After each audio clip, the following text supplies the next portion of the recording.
going to talk about this, and we're talking about it already. So I was thinking about this, aside from extending this into a much longer thing. The Think and Connect weeks, for some reason, when I was looking back, going through my Think week, looking ahead for my Connect week, I'm like, that's kind of interesting. The other 4 weeks would probably be more valuable, maybe is the right word, if we did Think and Connect first. Here's why. Number one, Think, one of the major takeaways from Think was supposed to basically be like getting people like very acquainted with reflecting and prioritizing, thinking about not just like moving through their day, not just kind of like trying to keep up and put out all these fires, right? I understand it's not necessarily impossible. It's not necessarily possible to never have to deal with that, but like be a little bit more intentional, right? Begin with the end in mind was number one, practicing mindfulness, being present, number two, practicing gratitude when it's, especially when things are hard, it helps get through stuff like that. Exploring, what was TOIT? Oh, the obstacle is the way, acknowledging that these things are here to help us grow. Think, like personal development, essentially, right? Well, Connect Week is essentially the same thing, but looking at all of your roles and relationships in your life and doing something kind of like that. I set it up in a way that it's like there's a single actionable thing to do with each of these potentially different roles that you hold in your life. But realistically, you could do this with the Think Week with every single relationship that you do. You can begin with the end in mind. What do I want Carson Elliott to grow up to be? How am I going to facilitate that, right? Things like that. So anyway, that aside. Then, once you've kind of thought and thought about yourself as personally developing yourself so you can fill from a more full cup, and then looked at the people in your life that are important to you and kind of prioritize that, it might set people up to kind of think about, I'm not trying to make sure I get enough sleep or eat well or stay fit or recover adequately from just myself. I'm doing this for all these other people in my life. That gives a much bigger, stronger why, which potentially would then lend itself to keeping the 20 people that started these phone calls with us 5 weeks ago on these phone calls. Were there really 20 people? No, I don't know. But there were a lot. There were significantly more than this. And it's partly because maybe I didn't remind anyone, but so the reason, full circle, having somebody else there expecting things of you, that relationship you've built with that person, makes this probably more possible. Yes. And more enjoyable. And more enjoyable. Yeah. That's that. Well, I know that you did assign people to find accountability buddies, but I've done, in my experience, I've done multiple of these under different people while I've been at VCF and outside of VCF. And like some of my closest friendships have come from my accountability buddy, because that person ends up finding out a lot about your life and the way that you work and the challenges that you have, because they help you think about things in a way that like, and often it's like somebody like with Jenny, like we didn't really know each other that well before, like personal life that well before.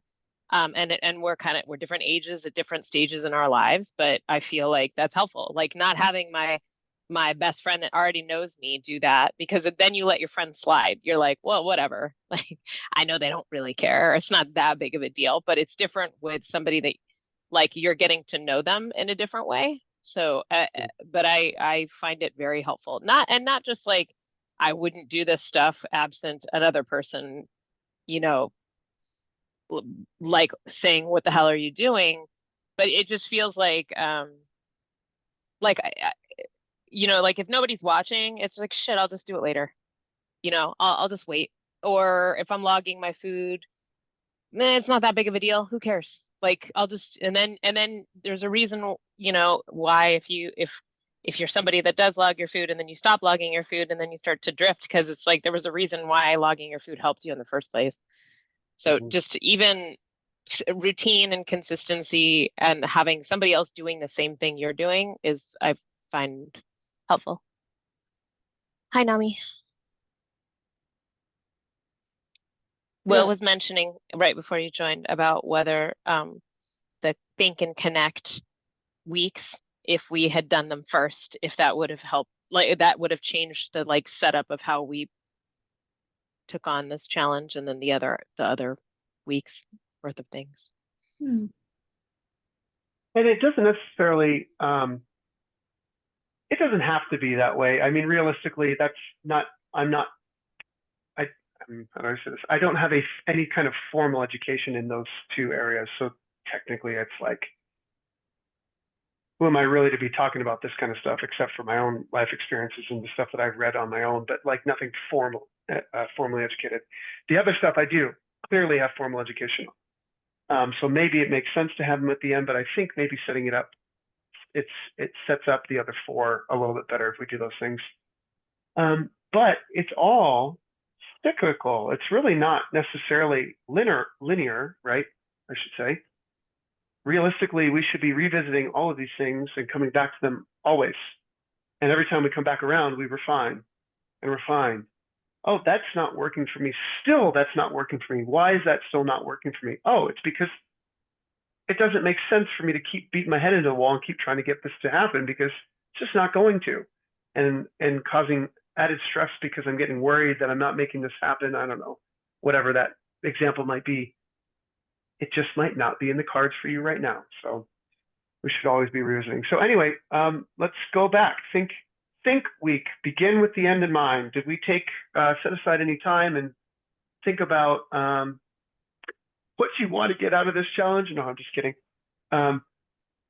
What you wanted to get out of the think week and take actionable steps towards those goals?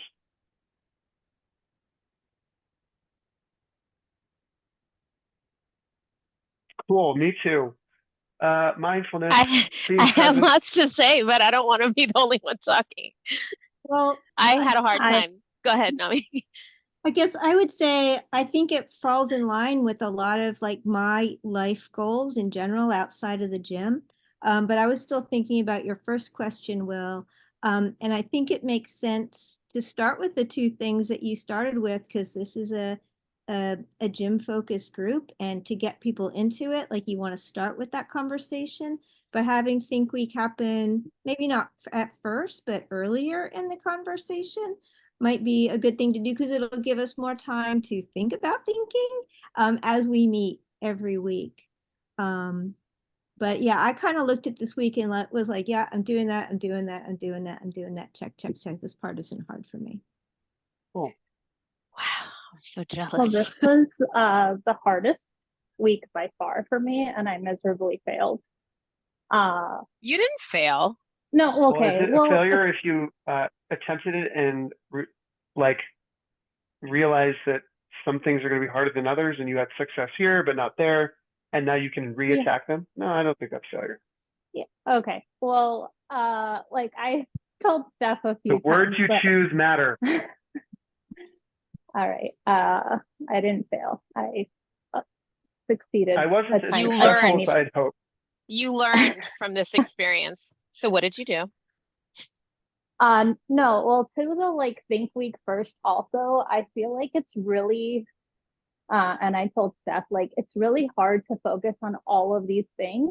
And this week it was the most challenging to add on. Because like the food week, it was kind of the food and the like fitness or movement week was the easiest, because I mean, I guess it depends on the person and what you already do, right? But like hitting the protein, kind of already doing that. By the way, I almost beat you on your 200 day one time.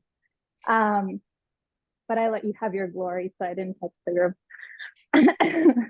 But like adding on mindfulness and like reflection and all of these things gets a bit overwhelming. So if we continue this challenge, I would say, at least for me personally, I would pick one thing out of each category to focus on for, let's say, 4 to 6 weeks. And then pick one thing out of each category to slowly add on, because it's a lot for the weeks that you don't do the things that, you know, you already do. Meaning it's So- hard at like 5 weeks in to be doing 5 weeks of cumulative work continuously. Yeah, and then adding on this week, that was like the biggest week challenge for me personally, because I just can't find the time.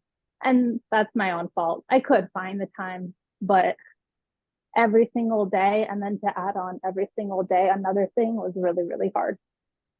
Didn't you some of the plan? point of this. Go ahead. Sorry. No. I was going to say, didn't you plan to ride your bike right now so that you could exercise and multitask? And you managed Yeah. to do that because you want to prioritize your fitness. Yeah, so like, see, like, but the movement is easy, kind of. Yeah, but isn't this part of your planning to be a healthy person? Yes. I mean, it's probably not the hardest goal for you, but Yeah. I know exactly what you're saying. I have the same problem. It's like that there's so many goals, so many things. It's hard, it's overwhelming to say, this is the one I want to focus on in a vacuum, and neglect or pay less attention to the other ones that are unattended to because I'm focusing on this one this week. Or to focus on something that's so micro when you have very big issues or goals that you need to really work on. It seems like silly to like, let me focus on dog training this week when I have like work is falling apart or the kids are doing poorly in school or something. It's like there are other things that are more serious in life that need attention. So if you pick a micro thing that's more manageable, then it seems silly. Like you're not dealing with the real hard things in life.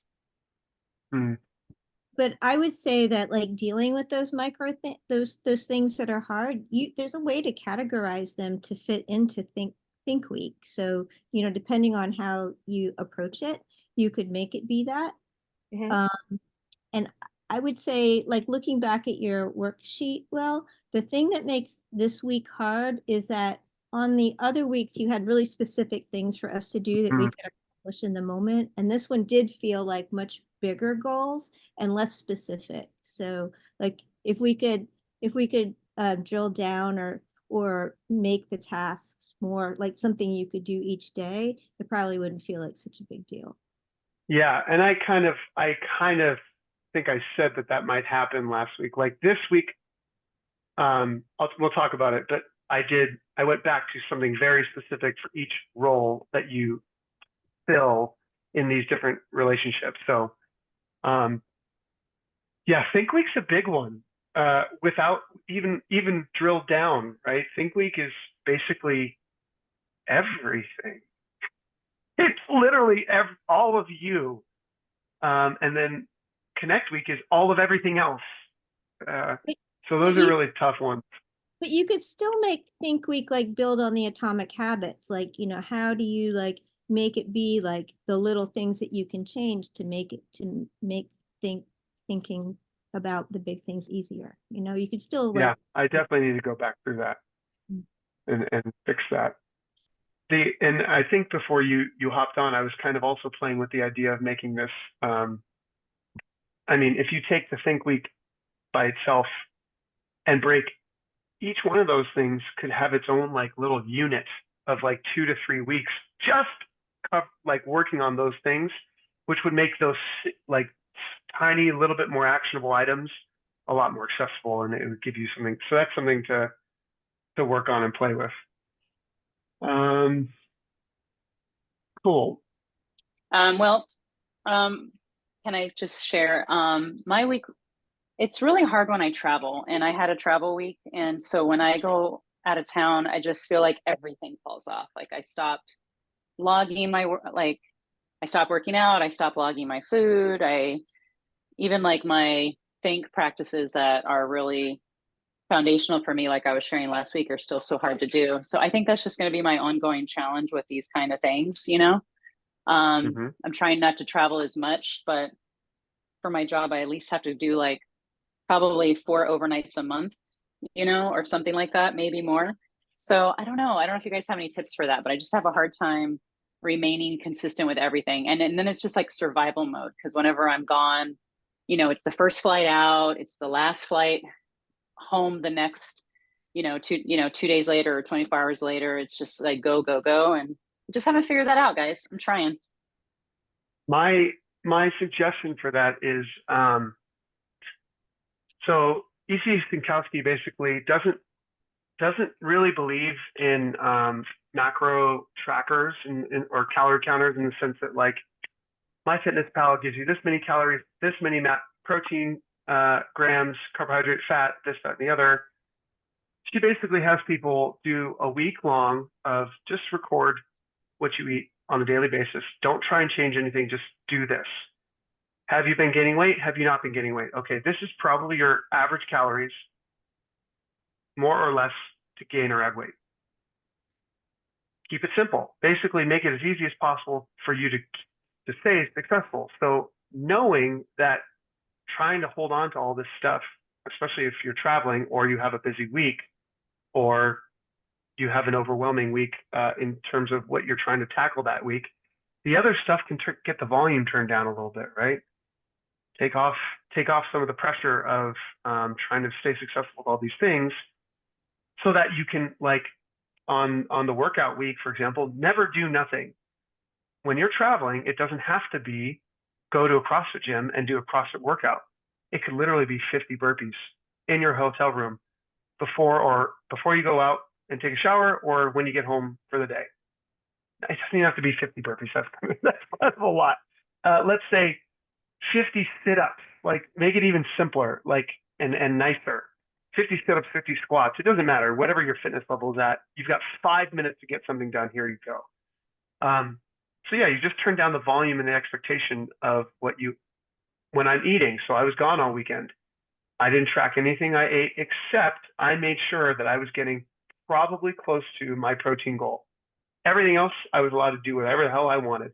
I ate almost opened and closed myself an entire package of Oreos. Almost. I'm not going to feel bad In about what that. time? In what time period?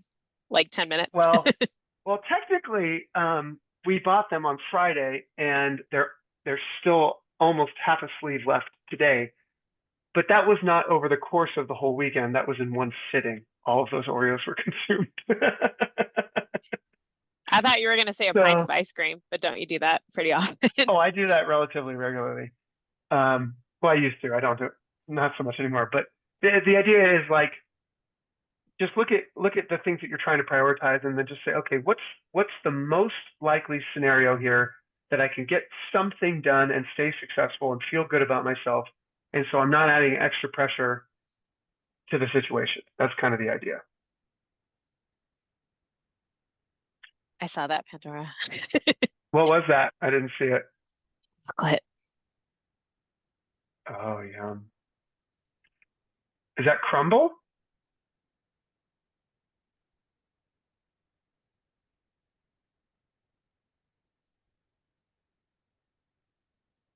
It looked like it had nuts in it too, or something crunchy.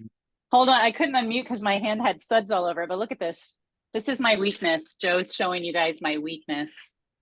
It's a hazelnut milk chocolate from this Swiss chocolate place at the mall, at the Topanga Mall. So good. It's so good. It's so good. I don't think that's the symbol he was trying to make with his hand. Yeah, what was that symbol you were making with your hand? He was saying it was a little pricey. Wow. Like, you're a husband because you picked up on that. I was doing the bon appetit. He's doing the, she's very expensive. Oh, that's great. Worth it. I'm sure it is. That looks delicious. I was thinking this basically along the same lines as you, Will, is that, like, if I hate to travel for work and I don't travel that often. So when I do, it's very disruptive to my routine. Like, I don't get to work out at the right times. Like, everything is off and I get really pissed about it. So when I go into those situations, my expectation is I won't get to do anything I want to do. And if I happen to get to do it, cool. As opposed to being disappointed when I get there and I can't, like, stressed out about figuring out a way to squeeze in and work out or whatever. I just set the bar really low. And then if I happen to get something in, cool. But I just expect, okay, those are days, even on vacations. If I know it's a vacation day and it's probably going to be hard with the schedule of other things that have to be done that day, like I'm probably not going to get to eat right. I'm probably not going to I'll do my best, but I set the bar so low that it doesn't bother me too much and I just built in 2 breaks to whatever I'm normally doing consistently. It's part of my lifestyle now. So post pandemic, I didn't travel before, but my job changed, and I just got to figure out something. So I think it's like really helpful to think about it the way you guys are, saying, because it like I can't let them just be throwaway days, but I can't let it stress me out either. Like I just need to like you said, don't do nothing. And when it comes to food, like while I was gone this week, I did try to eat more protein. I tried to make good choices, but I didn't have time to sit up and log everything. And, like it's just not going to happen. And I think that's okay, just figuring out what can happen. Anyway, thank you. That's kind of how I do a lot of, not necessarily my working out, but kind of a lot of this other stuff. Let's use nutrition as an example. I don't log. I was logging every day, very good, religiously, every single thing I ate for basically the first 2 plus another couple weeks, months of this year. And since then, I've kind of like, oh, when I'm logging, when I start logging in a day, most days of the week I do Friday, Saturday, Sunday. 1 or 2 of those days end up not being logging days, but I still try to prioritize because now I know how much protein I need to be eating per meal, how often I need to be eating, things like that.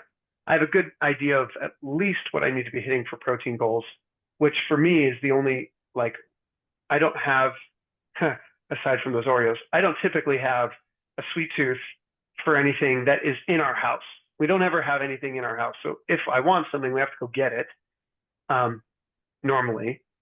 So really the only thing I need to worry about is protein. So like I know that that's what I need to make sure I get or take care of. And then I don't really worry about the rest of the stuff. And then if I start to slip a little bit too much, like Stephanie was saying earlier, hey, I'm starting to get a little fluffy again. Let's get back on the weighing and measuring thing train and get back under control. Because realistically, it doesn't make sense to do something that rigid forever. Not really.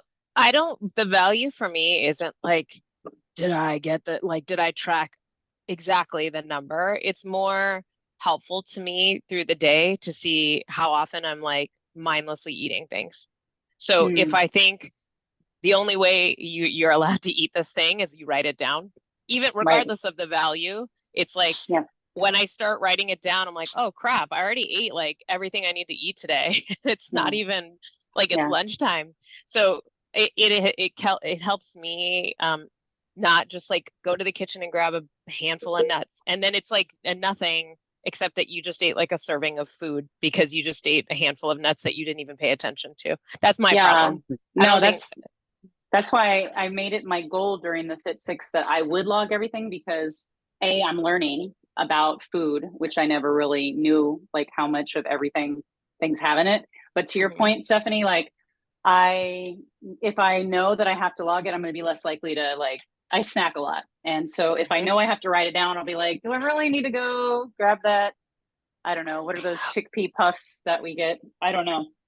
Or things that are like when you go out to a restaurant and you're like, there's way too many ingredients in here. I don't want to have to figure out what this is. So I'll stick to the thing that's easier to log because I know what's in it. Exactly. Because it's complicated to log stuff if you don't know, so you're less likely to get something because you're like, I don't even know how to begin to log this. So That's interesting. I forget logging it has several side effects that I don't necessarily always think about because I am not a snacker at all. We don't have snack foods in this house. And when we do, I don't usually like them because they're like popcorners, these sweet and salty, like kettle corn, popcorn chip things. I'm not a big fan of them. So I don't usually have to worry about it. So that's a good point. I didn't even think about that. We got to go. We got to start talking about Connect Week. All right. My favorite one.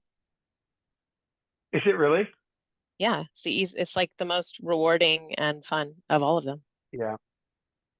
Maybe it should be think first and connect last. So anyway, reflect and prioritize is essentially kind of the same, along the same vein, trying to basically start bringing awareness to the different roles and responsibilities and relationships you have, or different roles and responsibilities you have and the different relationships you have them in, right? You can technically you could fill a bunch of different roles with the same person depending on the relationship, right? So just trying to bring awareness to that kind of stuff. And then basically this kind of order, if you look in the parentheses of the worksheet, it's essentially like what I kind of view as not necessarily a prioritized list of relationships, but it kind of is. Everyone's is going to look a little different. This just happens to be kind of what I thought would generally apply to people. Starting with yourself, we've already taken care of with think.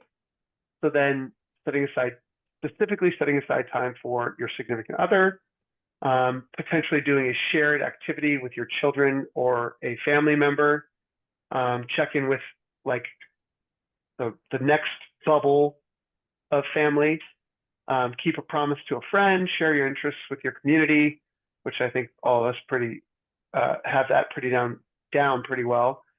So maybe try and do something other than going to the gym and hanging out with your friends at the gym. And No. then an active service with and for a stranger. And we're doing Earth Day cleanup on On Earth Day. on A Earth weekend. Day, which I don't know why I brought that up. That's April like 22nd. 3 weeks away. Well, that's like It's the April real 20th. day. Oh, April 20th. Yeah. So anyway, Okay. basically it's like a prioritized list of relationships that you have and then doing something with each of those people. And it's a little bit more specific than last week, but not quite as like check in with a family member. That could be anything. That could be a phone call. That could be stopping by, seeing your parents. I don't know, like things like that. So it's left up to a little bit of interpretation, but that's kind of the idea. And yeah, I think that should be fun. Go for it, Steph. Okay, so so for example, set aside time for your significant other, or so on Monday I do that. That means like every other day I do that, continue to do that. Like meaning Oh.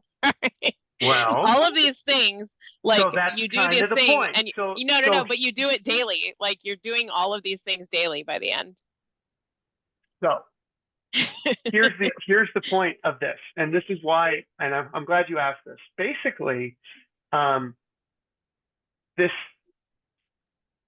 requires you to kind of like prioritize people and relationships that you have in your life, and then it's trying to feed the ones that are the most important to you, and then trickle down. You've got 100 units of relationship energy units to use a week. You get to budget them how you choose, right? So maybe it isn't every day, but the point is you are feeding the most important relationships in your life the most energy. That's the idea. So as you go through this, maybe it starts to shift. Maybe you realize because you prioritize differently that you don't give your significant other 80 units of relationship energy every day, excuse me. That's kind of the idea. Okay. Because I don't know that I It's can have a another, stranger you every got to day. sit down and think. You got No, to I sit down know. and think about your life, right? And kind of what you want out of it and who you want there. I feel like these are easier to address though. They Like- could be. Or On the sort. Go ahead. Oh, sorry. Go ahead. I was just going to ask on the service front if any of you know of a good like service oriented organization in the Valley for just people who are, you know, maybe income challenged or housing challenged or anything. It would be nice to like, I've been looking for something more local to volunteer. So I thought this would be a great opportunity for this week to try to like get serious about that. Like- I have one. I'd have to check. I forget the name of it. Okay. I'll ask the person I did it with, and then I'll send you Okay. the information. Awesome. Are you Thank interested in like particular type of service? So whether like food service versus sorting through donation stuff or more I mean, more direct contact with people? Thank you, Steph, for the question, because that's good. Yeah, direct contact with people. You know, I feel like I can like give money, and I do, but I want to like really connect with people, you know? Yeah. Mhm.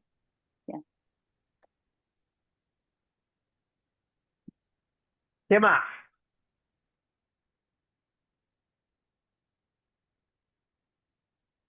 Really? Hmm. So I expect with certain people in my life, when I start to do these things, they're gonna say, What "Why are you doing this?" Yeah. Yeah. I just have to tell them, "Don't worry, it only will last a week." No. The idea is and part of, I forgot to start this with leaders go first. So we are all in some capacity or another a leader in each of these roles and relationships and communities that we're part of, right? You may not see yourself that way, but you are. Every single one of us leads somebody or something to an extent, right? So leaders go first. It might feel weird because the people in your life don't act like this, right?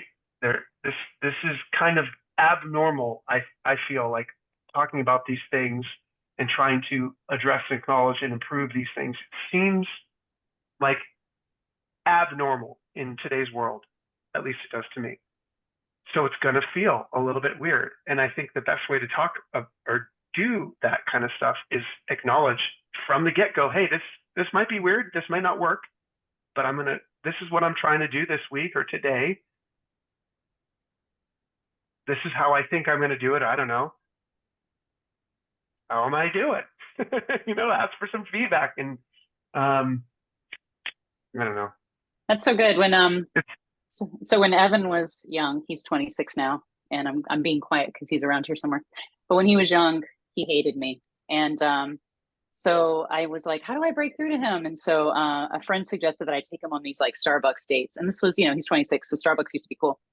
And so I started taking him on these dates, and he was at first like, why are you doing this? But man, he loved it, and he would just open up. And then to this day, like we don't go to Starbucks, but we connect the most over being alone, one-on-one, having a meal somewhere together. But like it was really what I mean, it sounds stupid, but like no matter how much flack he gave me at the time for it, and he really made me feel stupid, but he was really good at that generally. But it really helped our relationship, and it was so hokey at first. I felt so awkward, but he loved it. He did, and we're super close now. He doesn't hate me anymore. And At least I don't think so. Starbucks. I doubt And that he does. And just like do to Starbucks. all of these things, it's going to be weird in the beginning. You're not going to know what you're doing. You're not going to get it right most of the time, but you have to consistently come back to it and trust that it's going to take, in this case, your relationships in a direction that you intentionally derive the relationships that you want to develop in the direction that you want. You have to trust that. Mm-hmm. Which is kind of weird, but then you think about the opposite. Just by leaving things up to chance, it's almost certainly not going to end up where you want it to be, right? So it doesn't matter. In that sense, it's like, well, that I think trying and feeling silly about this might be the better way to go, regardless if it goes well or not to begin with. I'm not embarrassed by it. I mean, obviously I don't get embarrassed by those kinds of things, but I honestly think like with Jason, my husband, he'll be happy that I'm hey, let's spend time talking to like the times that we actually get to spend alone, even if it's just everybody's gone, we're spending 15 minutes talking to each other about something other than somebody needs something. It's very nice. It's just very difficult to make the time to do it. And I'm sure he likes it too. It's just like we're both really busy and don't stop to pay attention. Like, oh, let's be deliberate about we're both off during lunchtime today during this work day. Let's go get lunch. Let's go eat, go somewhere and do something because we both happen to be home. But those are the time, like we've in the past, it would be like all, the kids are at school, we're both working from home, and we're like, we don't have any meetings today. Let's go to the movies. Like we'll just get up and go and then hang out at the movies. It just doesn't happen very often. So trying to be more deliberate about that, because once the kids are home, or like Monday, Wednesday, there's baseball practice till 8:30, 9 o'clock at night. Like how are you going to spend time alone with your significant other when half the time is more than half the time is spent doing something either at work or with the kids? And then even spending alone time with one of the children, like, cause you're always right with two, it's very difficult, especially like with my older son, because he's at a bunch of activities and my husband coaches him at those activities. I don't get a lot of alone time with him. And I lost that back when he was like 4 years old. So even now, the chances that I have to drive him to Camarillo for a baseball tournament, or sitting in the car for like an hour, that's the time that he gets to listen to mommy ask him a million questions, because otherwise I don't get to spend, or even the drive to school. So just making more time, it's very difficult, but just to like, it's difficult for me to say like, hey, Friday night I'm going out with Elliot, Jason, Carson, you stay home. Like we barely have time to spend together as a family of four. So it's hard to really like schedule those like those dates. I know they're important with the children and with your significant other, but we barely have time together as a unit of four. So like figuring out how to do the unit of four, but also to do like the one-off. And Carson is the one that I probably spend the most time with just by default. But so he's probably the one that I feel most easily connected to, because we spend so much time alone together. Two things. Number one, it doesn't, so like, as even though this worksheet has you trying to do one of these, two of these, 3 of these on the third day, realistically, it's just this, the point of this week is about prioritizing relationships and then intentionally setting aside time to develop those relationships. And that's literally the point. The point is to set the time aside, because it is so easy, because we're so busy, to ignore this stuff. But 40, 50, 60 years from now, it's going to be more important that you try to do this stuff and get better at it now than it is trying to do it later in your life. The other thing about that is, I just heard a lot of opportunities for you, and you kind of have them, right? Car rides are not optimal, but they are essentially essential for you right now to spend some time with these people, because that's kind of the only time you have available. And so use it accordingly. However, also try to start. One of the bigger takeaways from this whole thing is like, I don't know if you guys remember my my Google sheet. I have intentionally 30-minute blocks between almost everything I'm doing, even if it's at the gym coaching a class and then working out 30 minutes later. Like I have a 30-minute block. I'm trying to make space between almost everything I can for a little bit more freedom, and so I can like close one thing and open up another thing. I'm not just going back to back to back to back to back. The other thing is there's intentionally stuff time there on my like made into my calendar. It didn't always happen this way, for me to just spend with these different things. I made them happen because they're important to me. I made time for them. So, but you needed the other person to agree with you. Like you have your mom, don't you have like a date with your mom on the weekends or something? Or like you spend time with your parents? We're supposed to. We haven't been doing great on that. Shame. But that's a different story. It's not, we haven't been great. You haven't been doing great. Yeah. Well, so yeah.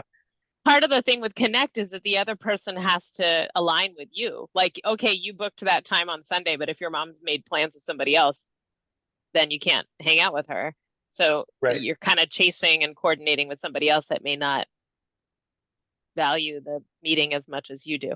It isn't the goal to make the time in your own life, whether or not the other person's available?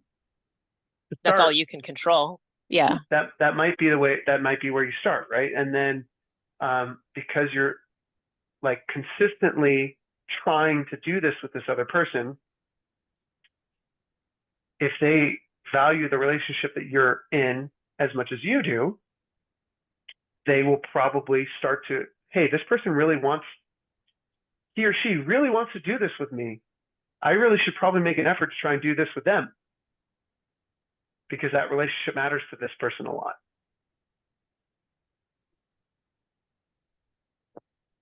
Can I Um, ask? Oh, sorry. I hear thunder. Oh yeah, Yeah. me too. Mm. I was gonna ask for more ideas of like it sounds like a silly question because it should be a really simple answer, right? But like more ways to connect, because like for us, if Eta and I don't deliberately go out on a date night out of the house, the two of us, which happens like maybe once every 3 months, it's really hard to like connect.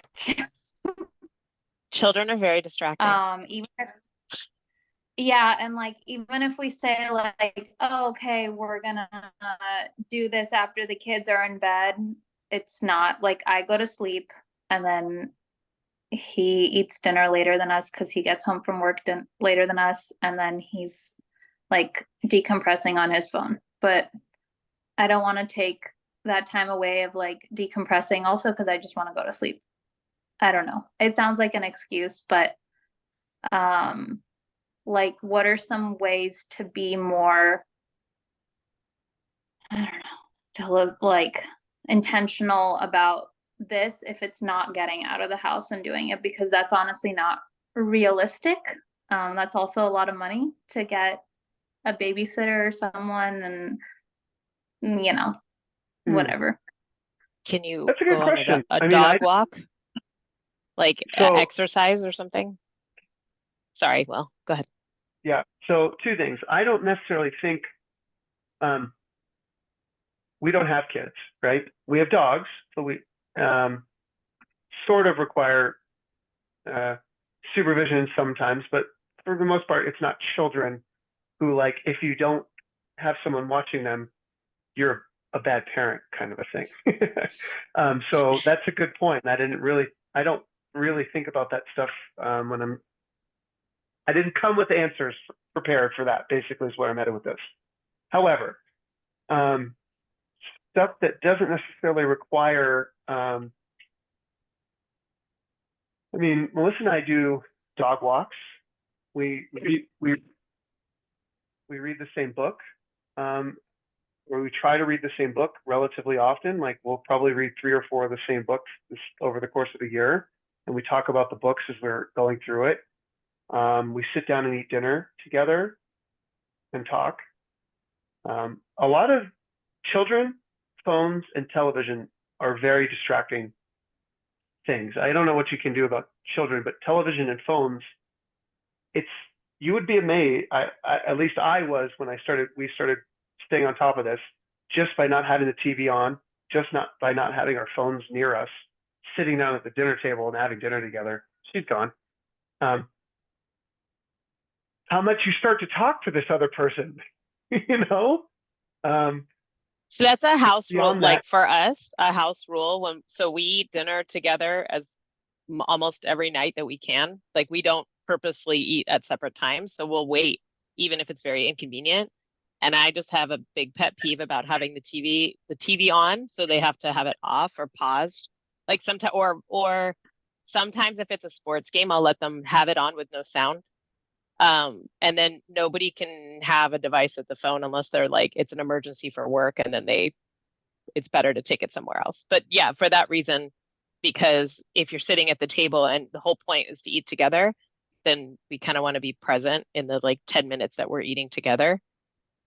But I think After that, Jenny's saying her life is not set up that way. So maybe you have to stack it a different way and just find like 3 minutes out of the day, and where you guys can connect even if the kids are running around like crazy, and then build it from there. Yeah, I mean, Oh, she we disappeared. keep losing her. And I'll tell her the thing that we ended up that has worked for us, because really even the dinner table I think with the kids is like not time with your spouse. It's not. And so it would be that when the kids are in school or in daycare, we would just like plan to, that was our babysitter, because we don't have a regular babysitter, we don't have date night. And so like when they were in school or when they were in the care of somebody else in the middle of the day, we'd have to find a time in the middle of the day to like, okay, let's go to lunch this day, or let's take care, like let's spend an hour, half hour, we're sitting at the house, we're both here, let's talk about something stupid. Like even that, it seems weird, but it's actually, it's easier than trying, like never having a date night because you just can't figure a time that works. We Yeah, used to, oh, sorry, Jenny, go ahead. that's okay. I think combining what everyone said, I think is putting it on the calendar might be the solution. Like making time for it, like Will makes also time 30-minute blocks in between. I don't do that with anything. But doing that, and if he does that, maybe that'll work. It might overlap, and it also just kind of like what we started this whole thing today with, or yeah, I don't know. And I think keeps coming up. It also doesn't have to be perfect. It doesn't have to be a 30-minute block of time that you sit down with this person and say, who are you? What does our relationship mean to you? It's like it doesn't have to be like that. If you take tiny little doses throughout the day and throughout the week and over the months and years, like it doesn't have to be this like super, it should be intentional when it's starting, because it's not necessarily a Natural, natural habit. Exactly. Like we're trying to cultivate something new that might not already exist in your life. So it's going to have to start as an intentional thing. However, over time, you'll find the ways that work the best in your situation with your circumstances for these things to happen. And if the other person sees that it really is important to you, it should start to line itself up. One of the things that we used to do is like a check-in at the end of the day, kind of like a pre-bedtime ritual of like highs and lows. Like it is hokey at first, but just like, what's one thing that was your high today? What was one thing that was your low today?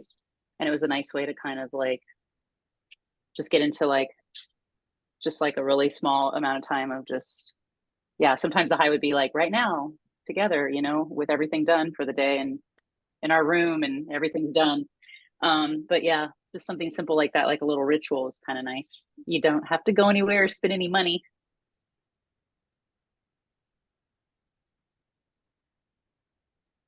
Cool. Sorry, I'm making dinner. Is it really loud? Sorry. No, not at all. No, we can't hear anything. Okay, good. Cool. Anything else? Along the lines of not having to spend money on things, can I plug my latest project? Which is a service project, which I thought about because of Pandora asking about what can you do that doesn't cost any money, where you don't have to donate or give anything.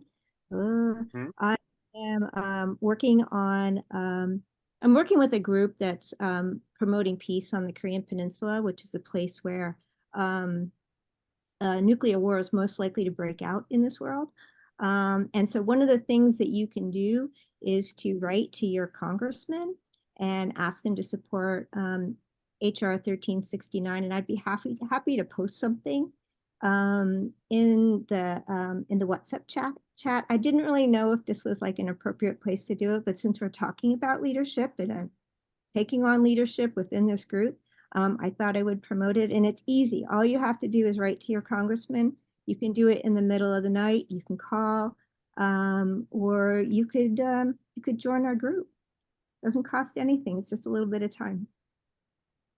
Cool. Yeah, post it. Cool. Thanks.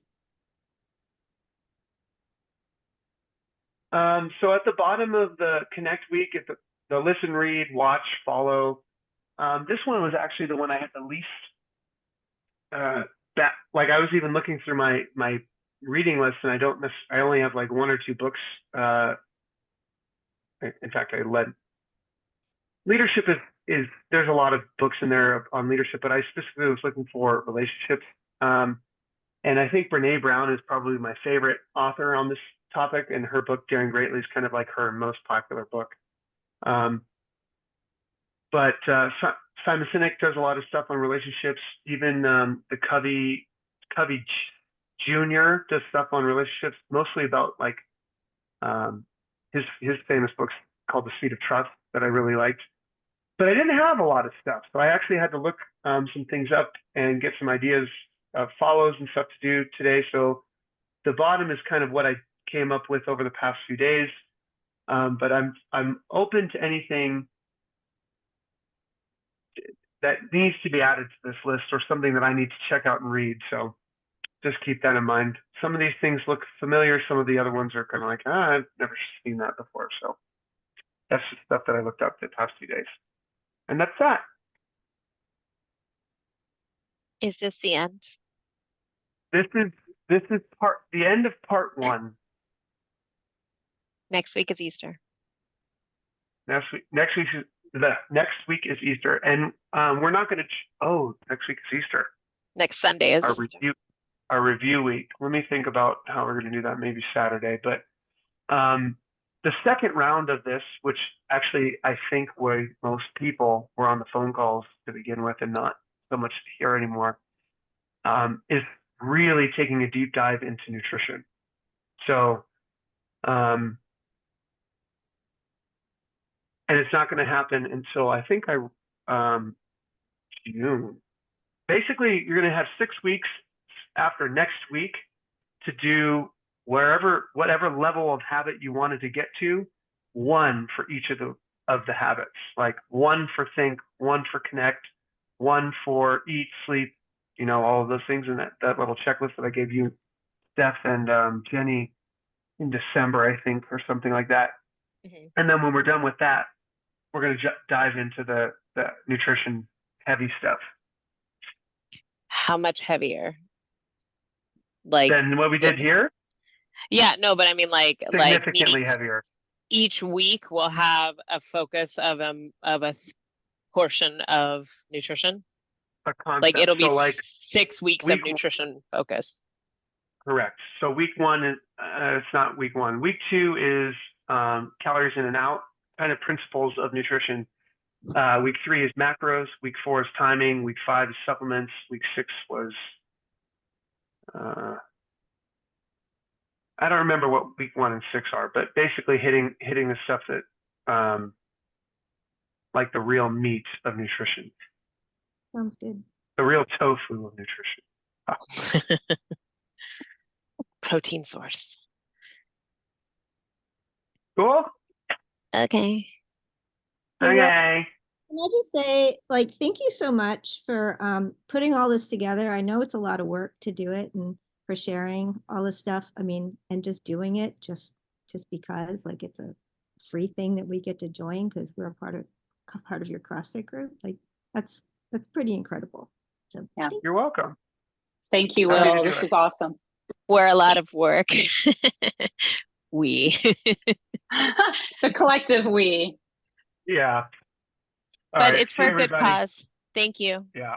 Thank you. Bye. Bye.